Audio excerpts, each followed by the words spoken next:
Allez hop, en route pour une visite express au pays des maths. Cet endroit étrange où on croise des graphes hiérarchiques, des pavages semi-périodiques, des polytopes de dimension 4 et même parfois des choses utiles. Pour jeter un œil au paysage, il vous suffit d'un guide, c'est moi, et d'un cerveau en état de marche, ça c'est vous. Les mathématiciennes et les mathématiciens, on le sait, adorent ranger. Ils ne mélangent jamais les petites et les grandes cuillères. Ils ont un tiroir pour les chaussettes droites et un autre pour les chaussettes gauches. Et quand ils empilent des oranges, ils veulent que l'empilement soit le plus compact possible. Alors vous allez me dire, comme tout le monde. Oui, d'accord, mais les mathématiciens, eux, veulent des preuves.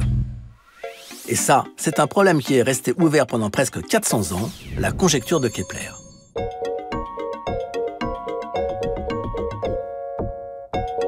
Nous sommes en 1611. Et comme l'importation des oranges en Europe n'a pas encore vraiment démarré, l'astronome Johannes Kepler entreprend d'empiler des boulets de canon. Pour la première couche, c'est facile. Si on regarde les choses par le dessus, on comprend que ranger nos boulets revient à ranger des disques. À partir d'un premier disque, combien peut-on en placer au contact du premier sans qu'il ne se recoupe? On constate rapidement que, arrivé à 6, chaque disque est tangent à tous ses voisins, ce qui ne laisse aucune place pour en ajouter un septième. Lorsque cette configuration est répétée sur l'ensemble du plan, elle occupe un peu plus de 90% de la surface. Et comme chaque disque touche tous ses voisins, on peut prouver qu'il s'agit du plus dense de tous les empilements de disques possibles. Si maintenant on revient à nos boulets, il suffit de les superposer au disque pour obtenir une couche parfaitement alignée dont les centres forment un réseau de triangles équilatéraux et dont la compacité est maximum. En dimension 3, le problème se corse. Sur cette première couche, il va falloir en poser d'autres. On dépose une deuxième couche de boulets dans les creux de la première, donc un peu décalée.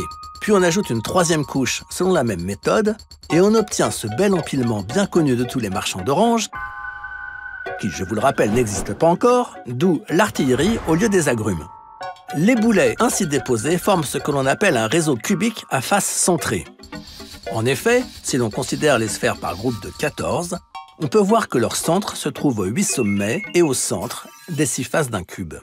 Kepler est si content de son rangement qu'il postule que cet empilement est le plus compact de tous les empilements possibles, celui qui laisse le moins d'espace vide.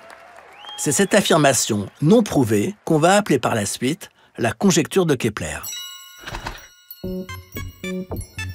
Mais est-il vraiment impossible de faire mieux? Et s'il existait une disposition encore plus compacte? Intuitivement, on a du mal à l'imaginer, tant cette solution semble évidente et naturelle. Mais le prouver s'avère un peu plus difficile que prévu. Tellement plus difficile que la preuve va se faire attendre 400 ans. Le premier problème est que, contrairement à ce qui se passe en 2 dimensions, les sphères ne seront jamais tangentes à toutes leurs voisines. Il reste donc plus de place que pour l'empilement de disques. Si on empile des sphères selon la méthode de Kepler et des marchands d'oranges dans un espace infini, elles en occuperont seulement 74%, loin des 90% atteints par les disques. Comment dès lors être certain qu'il n'existe pas un autre empilement plus compact? La deuxième difficulté, c'est que la solution de Kepler n'est pas unique. Il existe en réalité une infinité d'empilements différents. Reprenons nos oranges, ou nos boulets, ça dépend des goûts. Pour la première couche, on l'a vu, il n'existe qu'une seule bonne solution, selon une trame triangulaire. Idem pour la deuxième couche, il y a une seule façon de la caser dans les creux de la première. Mais quand on arrive à la troisième, tout se complique. En effet, on peut placer la troisième couche de façon qu'elle soit en décalage avec les 2 premières. En poursuivant l'alternance de ces 3 couches, on obtient l'empilement de Kepler. Mais la troisième couche peut aussi être placée autrement, de façon qu'elle soit parfaitement alignée avec la première. En poursuivant l'alternance de ces 2 couches, on obtient un tout autre empilement qui forme ce que l'on appelle un réseau hexagonal compact. On observe en effet que le motif qui se répète dans cet empilement a la forme d'un prisme hexagonal. Et le pire est que rien ne nous oblige à choisir une méthode ou une autre. On peut également alterner entre les deux. Suivant la façon dont on alterne ces deux méthodes, cubique et hexagonale, on peut créer une infinité d'empilements différents. Si je choisis toujours le même système ou si j'alterne régulièrement les deux, j'obtiendrai un empilement régulier, c'est-à-dire qu'il existera des symétries et des translations qui conserveront la structure. Si au contraire, je crée un empilement en choisissant la méthode à pile ou face pour chaque nouvelle couche, j'obtiendrai une structure irrégulière qui sera pourtant aussi compacte que celle de Kepler. Ce qui nous amène à la troisième et dernière difficulté. En 1831, le mathématicien Carl Friedrich Gauss démontre que de tous les réseaux réguliers, celui de Kepler est bien le plus compact. Bien sûr, il serait satisfaisant pour l'esprit que l'empilement optimal présente un maximum de symétrie, mais rien ne permet de l'affirmer avec certitude. Peut-être qu'en déplaçant légèrement certaines boules à certains endroits de la structure, on pourrait gagner de la place. Tant que le contraire n'a pas été prouvé, impossible d'écarter cette hypothèse. Et comme les réseaux non réguliers sont en nombre infini, la solution semble à peu près hors d'atteinte. Pourtant, à la fin des années 90, la conjecture de Kepler est finalement résolue. Enfin, plus ou moins résolue. Et là, j'entends votre petite voix mathématique intérieure qui se récrie. Comment ça, plus ou moins, on démontre ou on ne démontre pas? Il n'existe pas de demi-démonstration.